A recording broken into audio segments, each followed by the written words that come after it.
que n'ai-je mille voix pour chanter tes louanges, pour chanter tes louanges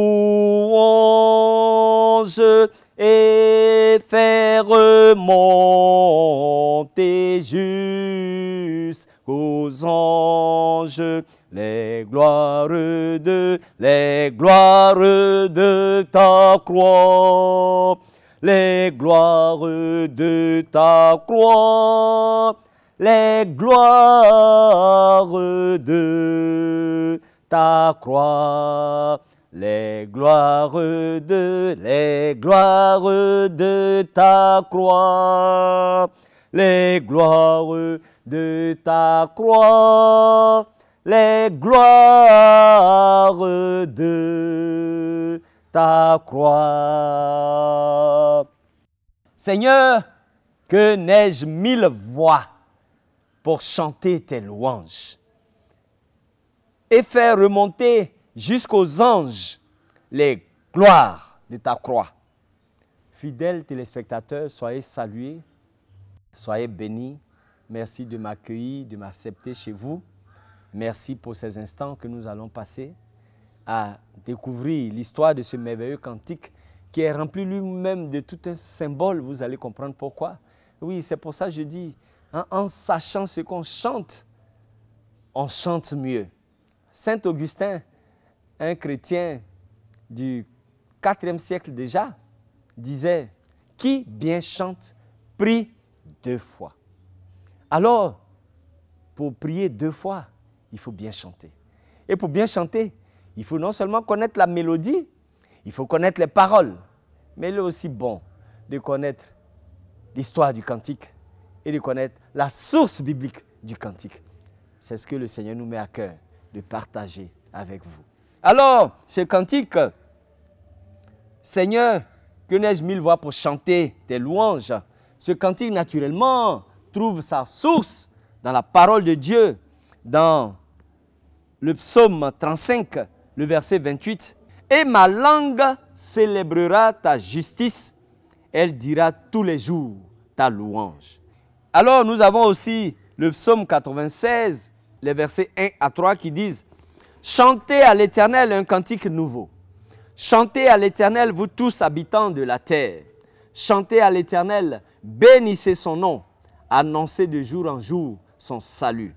Racontez parmi les nations sa gloire, parmi tous les peuples ses merveilles. » Fidèles téléspectateurs, voici ce merveilleux cantique, « Seigneur, que n'ai-je mille voix » qui a été écrit par qui? Par Charles Wesley. Oui, Charles Wesley est l'auteur de ce cantique, c'est lui qui a écrit les paroles. Et le thème de ce cantique, c'est Dieu, sa louange et sa grâce. Oui, ce cantique a été écrit par Charles Wesley en 1740 et il a été publié dans 1659 recueils de cantiques pour dire combien ce cantique est célèbre. Alors les paroles originales en anglais, c'est « Oh, for a thousand tongues to sing ». L'auteur Charles Wesley se dit « Oh Seigneur, si et seulement si j'avais 1000 langues, j'avais 1000 voix, je les aurais toutes utilisées pour te chanter, pour te louer. » Voici le sens de ce cantique, écrit par Charles Wesley en 1740. Alors Wesley est né le 18 décembre 1707 à Epworth, dans le Lincolnshire, en Angleterre. Il est le 18e fils de Susan et Samuel Wesley. Il est le jeune frère du fondateur du méthodisme, John Wesley, et du pasteur Samuel Wesley Jr. Il est le père du musicien Samuel Wesley et grand-père du musicien Samuel Sebastian Wesley.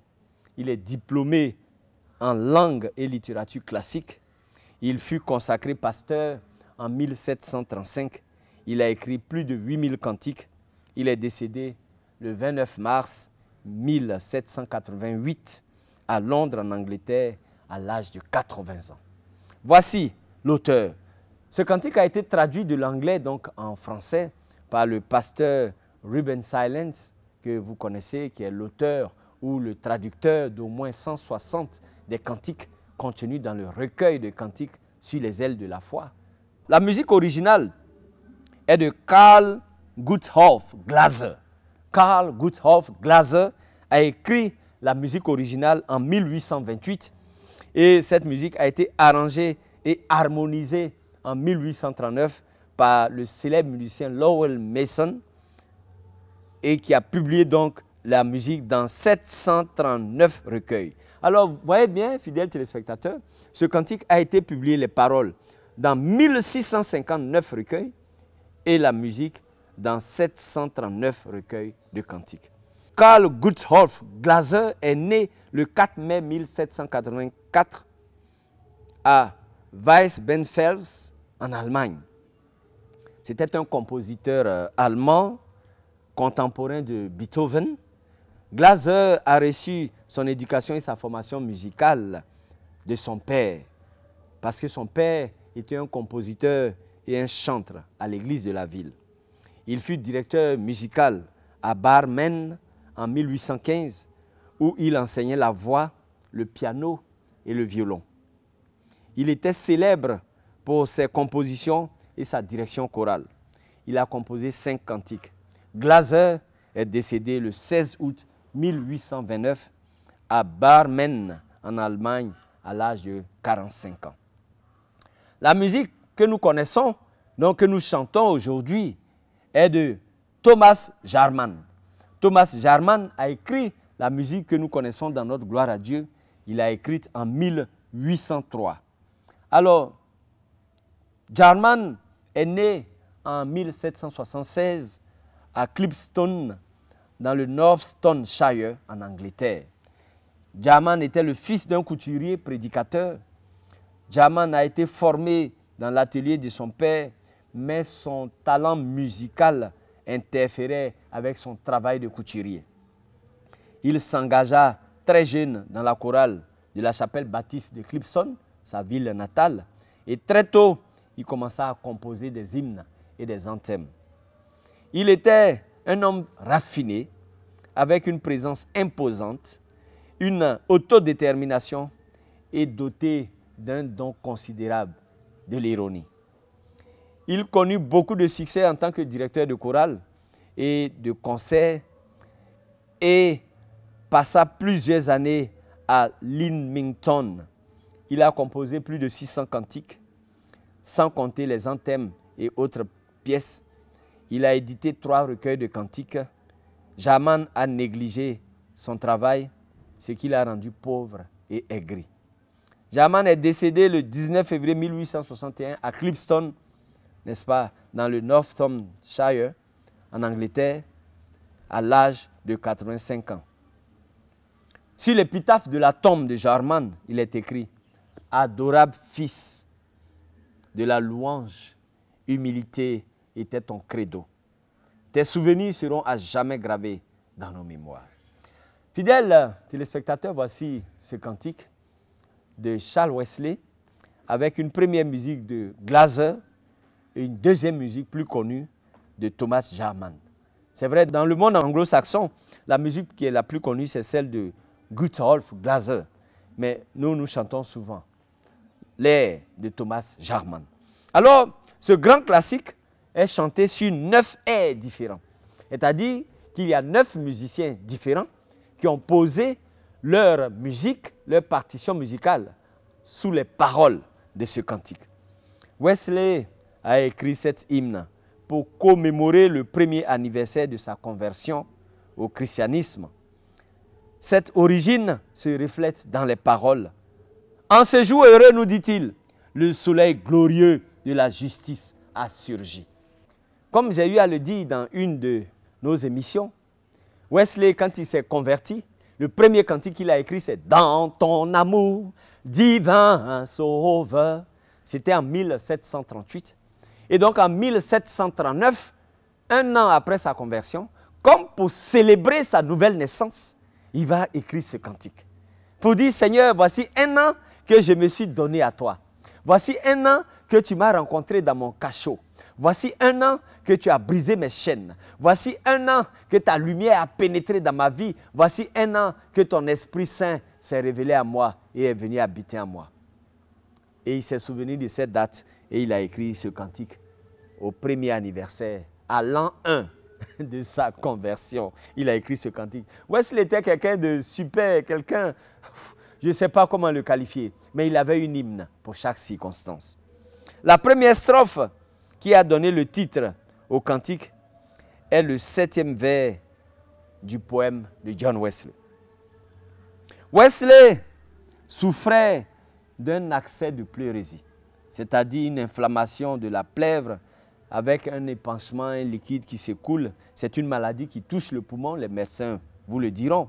Donc Wesley était malade en 1738, alors que lui et son frère étudiaient à Londres sous la direction de l'érudit allemand morave Peter Bauler, ce mentor spirituel qui a influencé, qui a impacté la vie de Wesley.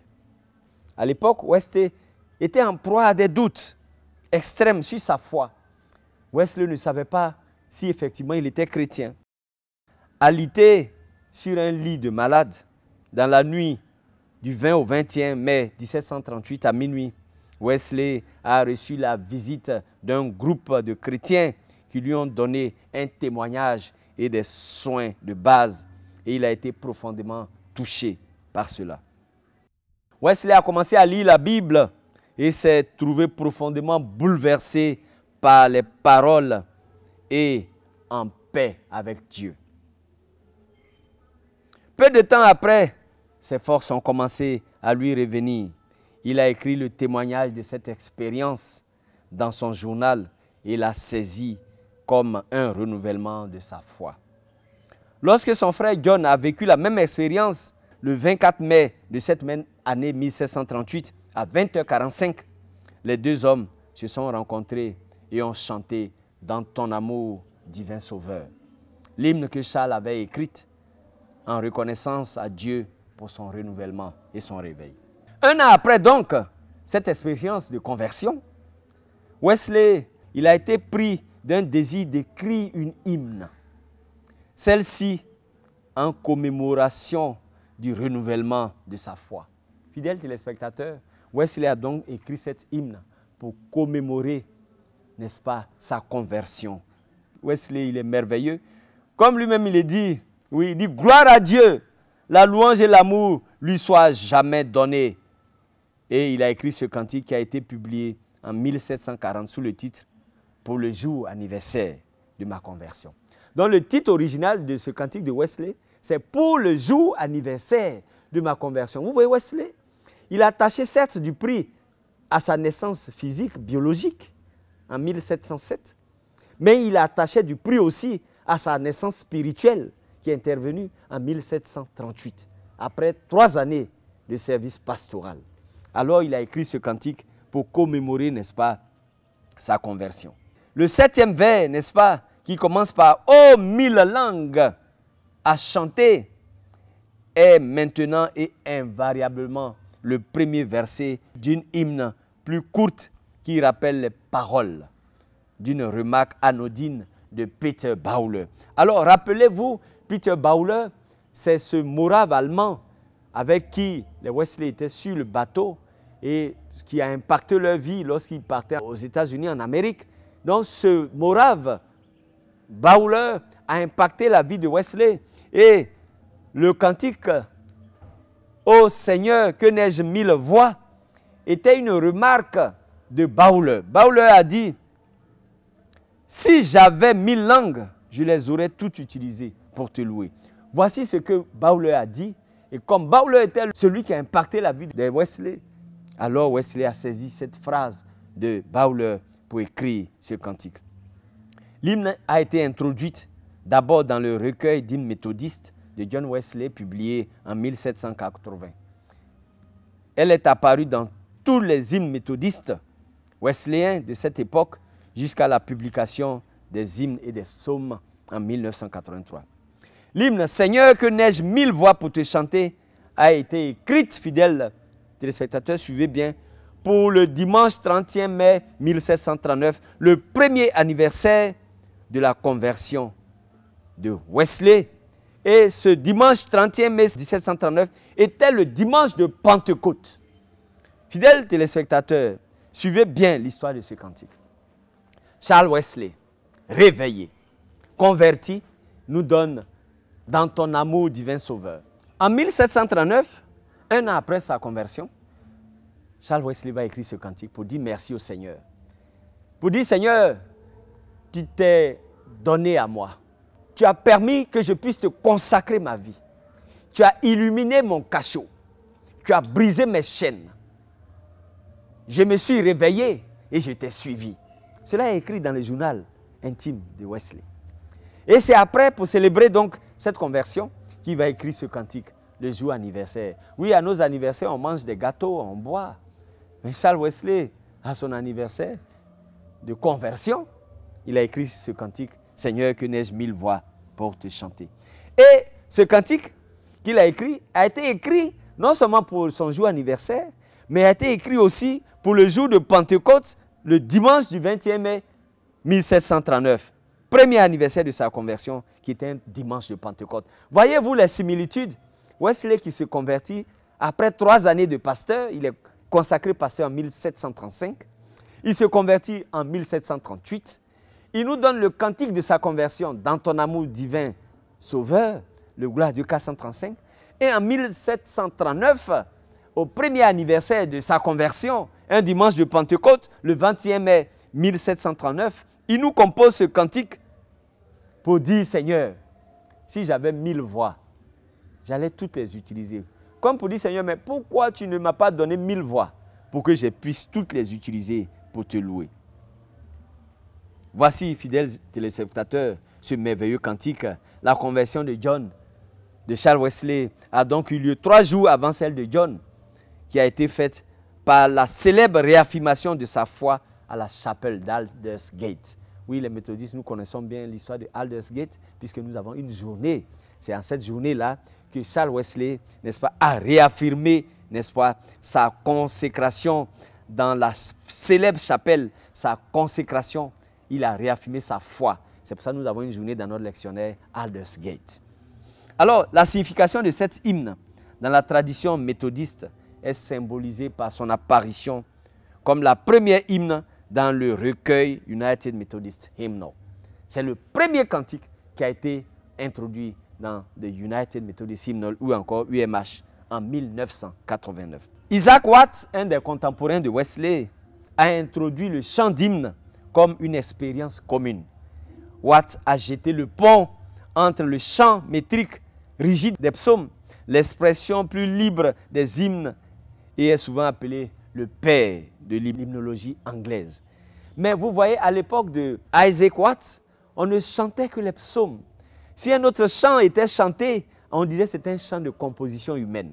Il n'était pas admis qu'on chante des cantiques en dehors des psaumes. Voici pourquoi les psaumes sont des cantiques de louange. Parce qu'avant, en Angleterre, on ne chantait que des psaumes. Mais les Wesley vont apporter cette touche sentimentale, de pouvoir écrire des cantiques à partir des sentiments, à partir des événements qu'on vit. Voici d'où est parti le méthodisme et d'où est partie l'hymnologie. Voilà, parce qu'ils étaient fatigués de chanter toujours des chants métriques, des psaumes, on chantait, on répétait de manière monotone, monosyllabique, on répétait la même chose.